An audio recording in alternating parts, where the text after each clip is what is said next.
Le corps humain, quand on réfléchit au corps humain, c'est absolument fascinant. En fait, il y a tellement de cellules que les scientifiques n'arrivent pas à les compter. On estime entre 15 billions, donc c'est des milliards de milliards, et 75 billions le nombre de cellules.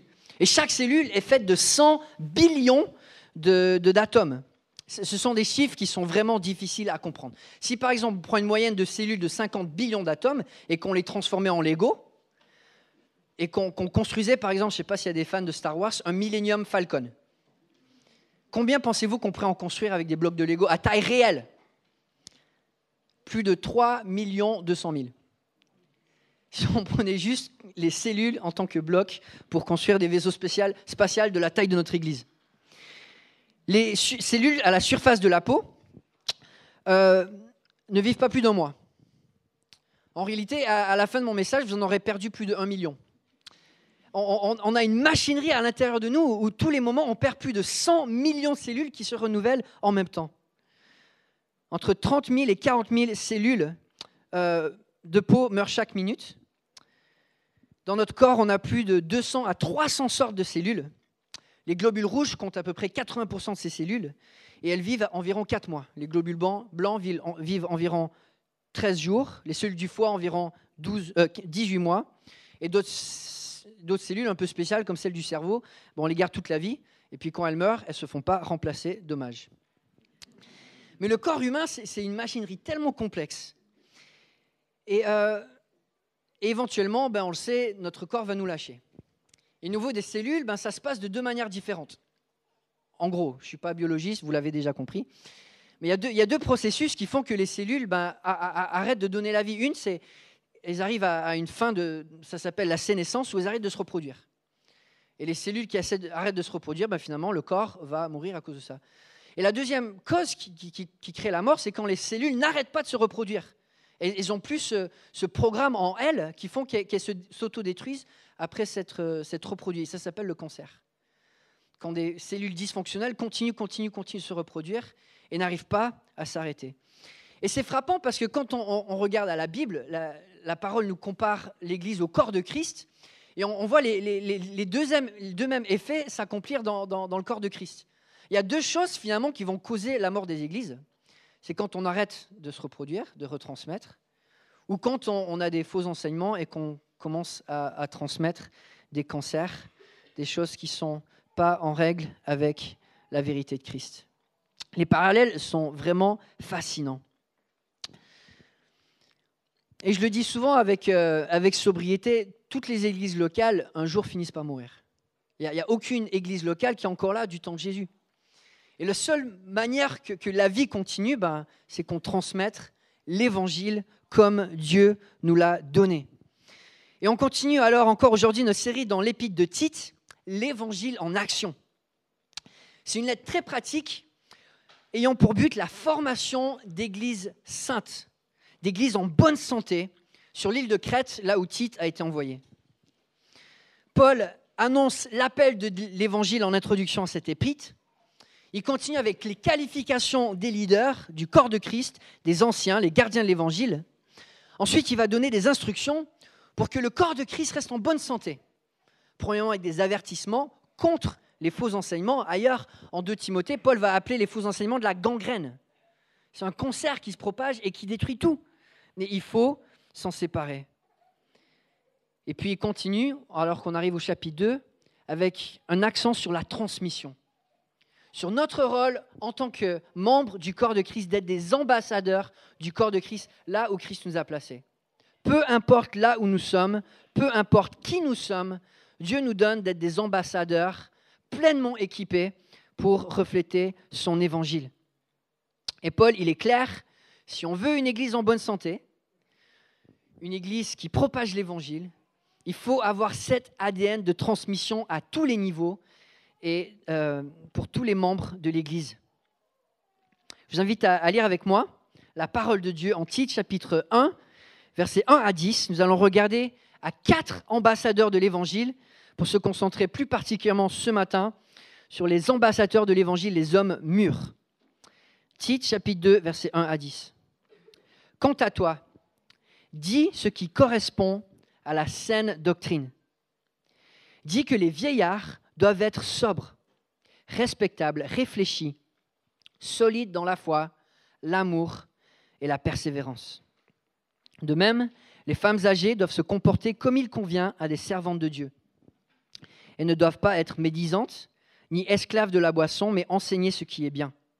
Ainsi, elles apprendront aux jeunes femmes à aimer leurs maris et leurs enfants, à se montrer réfléchies et pures, à s'occuper de leur foyer, être pleines de bonté et se soumettre à leur mari, afin que la parole de Dieu ne soit pas calomniée. Encourage de même les jeunes gens à se montrer réfléchis, en étant toi-même à tout point de vue un modèle de belles œuvres. Dans ton enseignement, fais preuve de pureté, de sérieux et d'intégrité. Que ta parole soit saine et irréprochable, afin que nos opposants soient couverts de honte, n'ayant aucun mal à dire de nous. Encourage les esclaves à se soumettre à leur maître, à leur être agréables en tout, à ne pas les contredire, ni commettre le moindre vol, mais à se montrer toujours dignes de confiance, afin d'honorer pleinement la doctrine de Dieu, nous sauveur. Paul est clair, l'évangile c'est une puissance, peu importe qui nous sommes, peu importe d'où nous venons, peu importe les circonstances qui nous entourent. Et Paul va parler de 4 groupes de personnes qui, franchement, quand on y réfléchit, ce ne sont pas des gens pour lesquels on a beaucoup d'attentes dans notre société. Il va parler des hommes mûrs, il va parler des femmes âgées, il va parler des jeunes, il va parler des esclaves. Il va parler des catégories où il fait l'annonce de ces gens, quelles influences peuvent-ils apporter dans notre monde de puissants, dans notre monde avec des gens qui ont tellement d'influence. Mais Paul, il va commencer par cela. En matière de transmission, en matière de représentation de l'évangile, en matière d'ambassadeur, Paul il va citer ces groupes en disant ça, c'est les groupes avec lesquels on commence pour retransmettre l'évangile. Dieu, peu importe qui nous sommes, peu importe d'où nous venons, nous équipe pleinement pour être des ambassadeurs de l'évangile dans toute sa puissance, pour être ses représentants et pour le retransmettre. Il n'y a pas de petits ambassadeurs pour Dieu.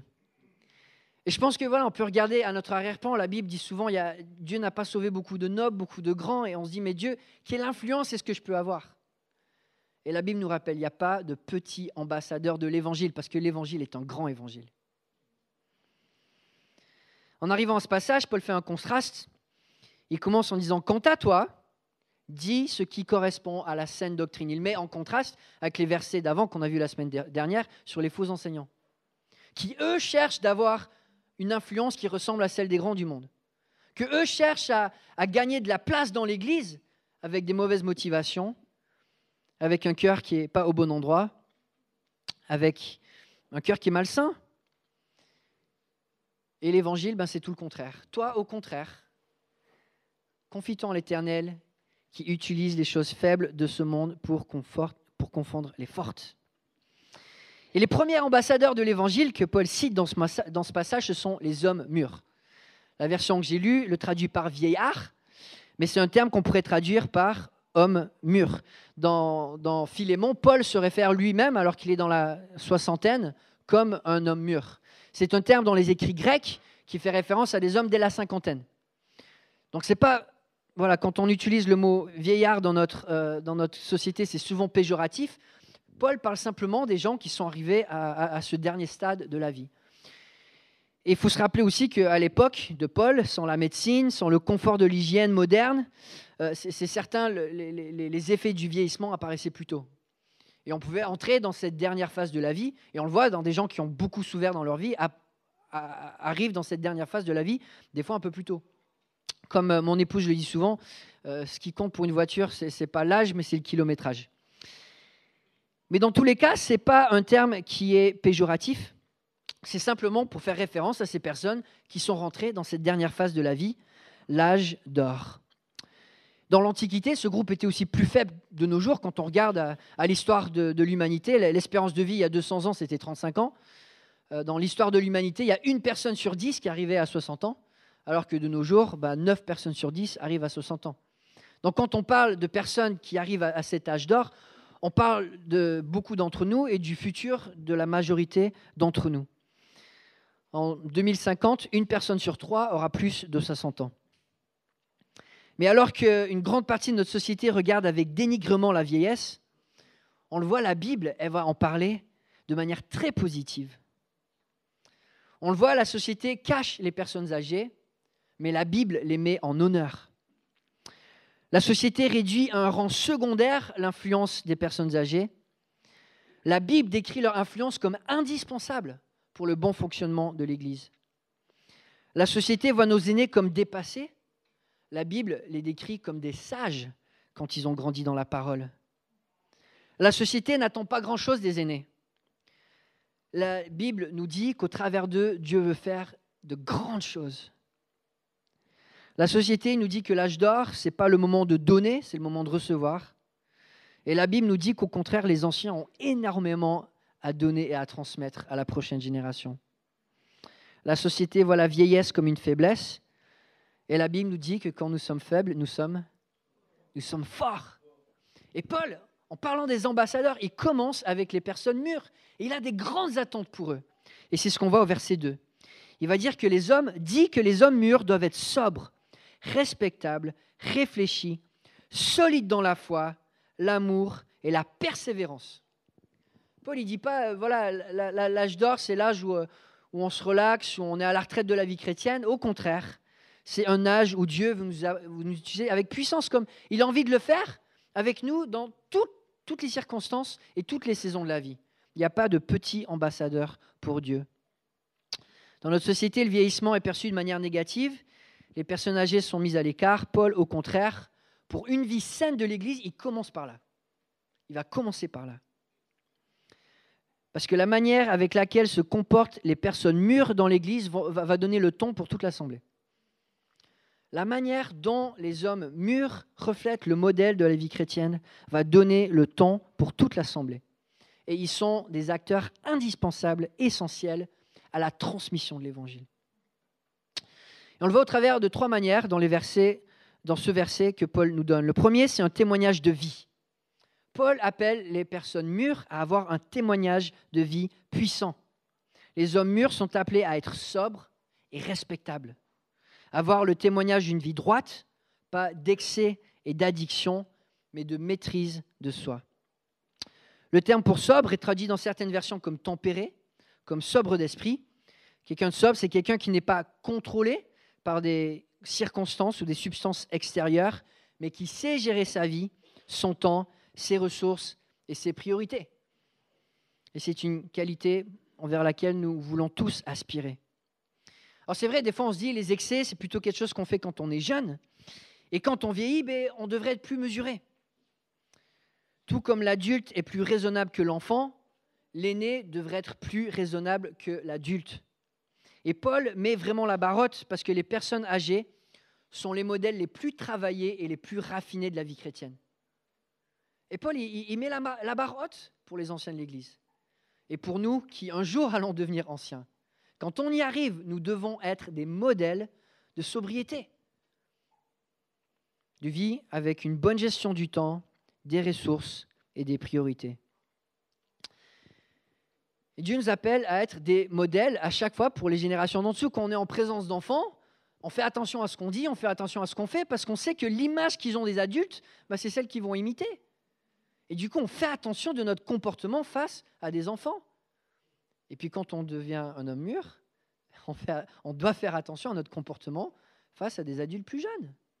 Parce que le modèle qu'on a d'une personne mûre, c'est celui que les générations plus jeunes voient et vont imiter un jour. Comme les enfants deviennent adultes, les adultes deviennent aussi un jour des anciens. Le modèle donné des personnes âgées est extrêmement important pour le développement de chaque adulte dans l'Église. Et comme en ce qui concerne les qualifications des anciens, les qualifications des aînés nous concernent tous parce qu'on va tous dans cette direction. Et on a tous des générations plus jeunes que nous qui regardent notre manière de vivre. Et Dieu souhaite pour les modèles de vie chrétienne d'avoir cette sobriété, d'avoir des bonnes priorités, une gestion sage des ressources, du temps, de l'argent. Et ça, c'est vraiment un témoignage puissant. Je vous partage souvent que j'ai commencé une formation de 4 ans en tant que pasteur associé avec un homme qui, à l'époque, avait 69 ans. Cette année, il en a 80 et que je considère toujours comme un mentor. Et en matière d'équilibre de vie, de sobriété, j'ai jamais vu un homme pareil que lui.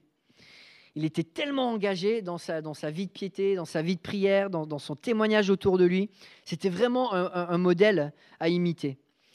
Et il n'avait jamais fait d'études bibliques. Et pourtant, c'était le modèle de l'Église en matière de piété, un modèle sans pareil. Et je me souviens, visiter chez lui, il avait un classeur énorme comme ça, avec ses requêtes de prière.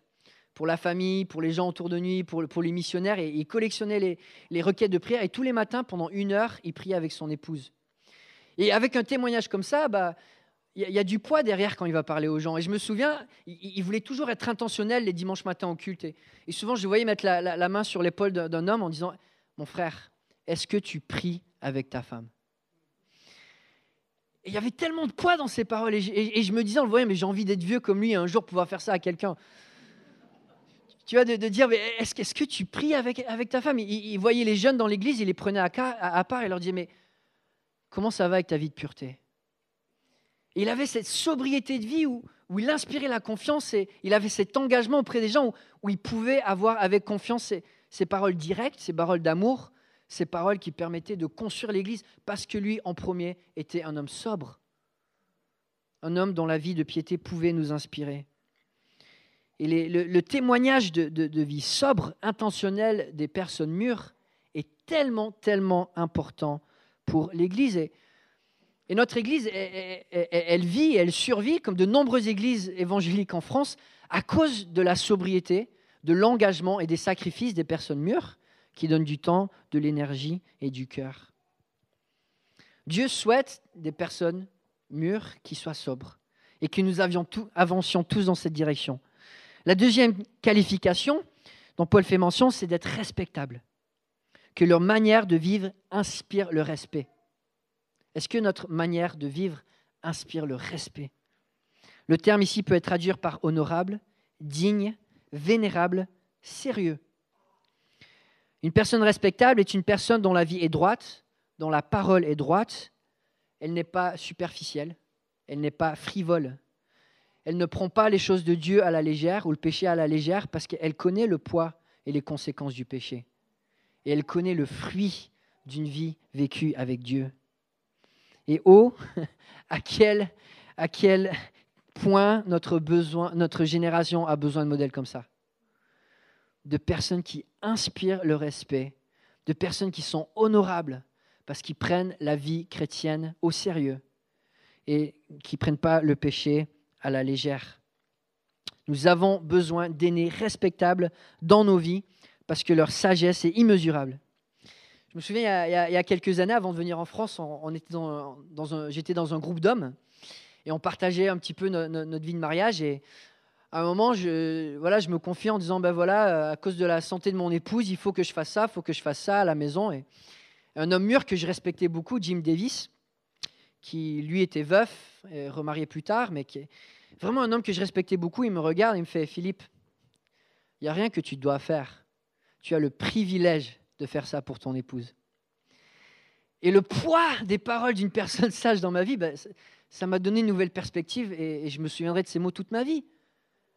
Parce que c'était un homme respectable qui a rempli son rôle d'un homme ancien dans l'Église qui retransmet ce que Dieu lui a donné. Dieu nous appelle, et les anciens en particulier, à avoir un témoignage de vie. Une vie équilibrée, avec un témoignage qui donne envie pour les autres d'imiter et qui permet de retransmettre les valeurs de l'Évangile. Deuxièmement, les aînés sont appelés à avoir un témoignage de foi. En tant qu'ambassadeurs de Dieu, Dieu appelle les aînés à avoir un témoignage de foi évident. Paul les encourage à être réfléchis et à être solides dans la foi. Nous avons déjà regardé au terme réfléchi. C'est aussi une qualité d'anciens, des responsables de l'Église, en Tite, chapitre 1, verset 8. Celui qui est réfléchi, en grec, c'est celui qui a un regard intérieur qui est équilibré. Il a du discernement, il sait prendre du recul, il est sobre d'esprit, il se maîtrise et il a une bonne perspective du monde. Et normalement, plus on vieillit, plus on a eu le temps de réfléchir. Normalement. Et donc c'est normal qu'on se tourne vers les anciens pour être réfléchis, pour avoir du discernement sur les nuances de la vie chrétienne et sur les tensions dans lesquelles on a besoin de conseils dans notre cheminement chrétien. Ces tensions comme la tension entre le légalisme et l'obéissance, entre le laxisme et la liberté chrétienne, entre le fait d'être dans le monde mais pas du monde, entre le faire et l'être, entre l'apparence et la réalité, entre la tolérance et la justice. Les gens qui ont réfléchi sur ces choses au fil des années ont tellement à offrir à ceux qui les suivent. C'est sûr, la sagesse, ça n'arrive pas du jour au lendemain, c'est un travail de longue haleine. Et si nous souhaitons apporter un éclairage aux générations futures, notre formation, elle doit commencer dès maintenant. Être réfléchi, c'est avoir une bonne perspective sur Dieu, sur nous-mêmes, sur le monde dans lequel on vit.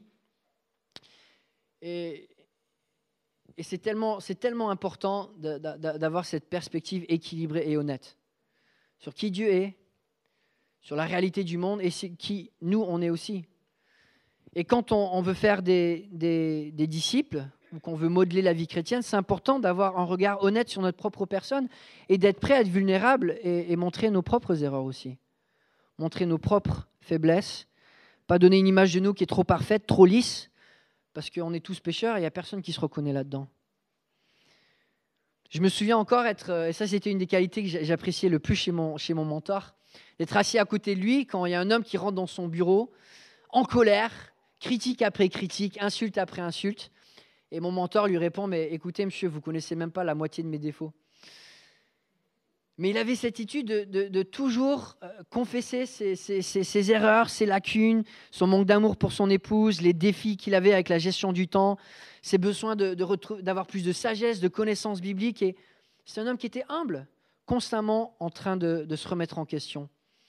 Et dans la Bible, il y a des bons et il y a des mauvais exemples. Et on a besoin des deux pour avancer dans la foi. Et Dieu nous appelle, en tant que modèle, d'avoir cette honnêteté, d'être réfléchi et d'avoir cette bonne vision de nous-mêmes pour apprendre aux gens, pour aider les gens d'apprendre de nos fautes comme de nos victoires. Paul encourage aussi les aînés à être solides dans la foi, à être testés et à être affermis dans la foi. Une fois de plus, peu importe ce que dit la société, Dieu, il a de grandes attentes pour les aînés. Il a de grandes attentes de la foi des aînés.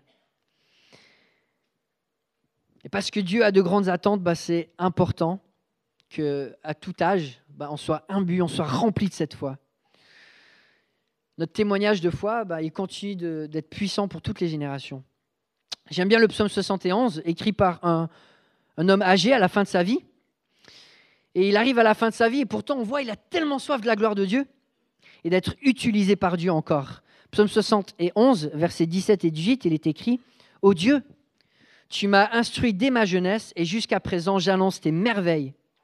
Ne m'abandonne pas, ô Dieu, malgré ma vieillesse et mes cheveux blancs, afin que j'annonce ta force à la génération présente, ta puissance à tous ceux qui viendront. » Il est âgé, mais c'est une chose, il n'est pas un petit ambassadeur de Dieu. Si Dieu lui a donné la vie, si Dieu lui a donné la foi, c'est pour avoir un impact à ceux autour de lui. Il y a un proverbe yiddish qui dit « La vieillesse, c'est l'hiver pour les ignorants et le temps de moisson pour les sages. » Au psaume 91, verset 16, il y a cette promesse « Je le rassasierai de longs jours et je lui ferai voir mon salut. » Et à quel point c'est beau de voir des gens qui ont persévéré dans la vie chrétienne, mais qui ont encore soif de voir le salut de Dieu. Et qui prient Dieu pour montrer son salut, pour montrer sa puissance, montrer sa délivrance. Dieu appelle nos anciens à être remplis de foi. Parce qu'aussi, la vie, elle est remplie d'épreuves dans toutes les saisons. Et quand on vieillit, on fait face à de nouvelles épreuves. Et le témoignage de foi que Paul demande des aînés, c'est une foi solide, une foi à toute épreuve, une confiance en Dieu et à sa parole dans le milieu des difficultés. Et c'est extrêmement important pour les gens aînés d'être solides dans la foi parce que dans l'Église, c'est souvent aux aînés à qui on demande de faire le plus de sacrifices. Paul, dans la Bible, demande aux croyants de ne pas être une occasion de chute pour les gens plus jeunes dans la foi.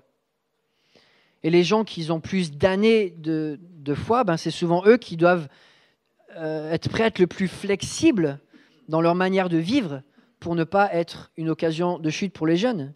Et dans notre Église, on est conscient que c'est souvent aux plus anciens qu'on demande le plus de sacrifices, parce que peut-être dans 30 ans, on reviendra à chanter de la musique classique, on se dira, la musique qu'on fait à notre époque, finalement, elle n'est pas si belle que ça, la musique classique, c'était merveilleux, on va revenir. Mais souvent, en termes de style, en termes de goût, en termes de manière d'agir, les personnes âgées sont celles, ou âgées dans la vie chrétienne, sont celles qui vont faire le plus de sacrifices pour justement qu'on puisse atteindre les personnes qui sont le plus jeunes dans la foi ou qui sont en recherche de la foi. Et c'est pour ça que c'est indispensable que plus on vieillit dans la vie chrétienne, qu'on soit prêt à avoir cette foi à toute épreuve et à faire des sacrifices pour les prochaines générations. La seule chose qui permet à l'Église de rester unie malgré les changements et les générations, c'est la maturité des anciens. C'est la maturité des anciens. Et si les anciens de notre Église n'avaient pas cette maturité de faire des sacrifices, on ne pourrait pas atteindre la nouvelle génération. Et peut-être vous l'avez vu dans votre expérience, des églises qui finissent par mourir ou dont la lumière s'éteint parce que l'ancienne génération n'arrive pas à faire le lâcher-prise en voulant garder des coutumes, en voulant garder un langage de notre époque, ou en essayant de garder le contrôle sur l'Église sans faire confiance à la nouvelle génération. Et Dieu a beaucoup de demandes pour la génération ancienne. Ça demande de la patience, de l'humilité, de l'amour pour apprendre à mourir à soi-même, mourir à ses préférences pour s'adapter. Et quand c'est mis en pratique, c'est vraiment un beau témoignage. C'est vraiment un beau témoignage. Finalement, Paul encourage les hommes mûrs à avoir un témoignage de bonnes œuvres. De bonnes œuvres, d'être solides dans l'amour et solides dans la persévérance. J'aime beaucoup le psaume 92, versets 13 et 15, qui dit « Les justes croissent comme le palmier, ils s'élèvent comme le cèdre du Liban. Plantés dans la maison de l'Éternel, ils prospèrent dans les parvis de notre Dieu. Ils portent encore des fruits dans la vieillesse.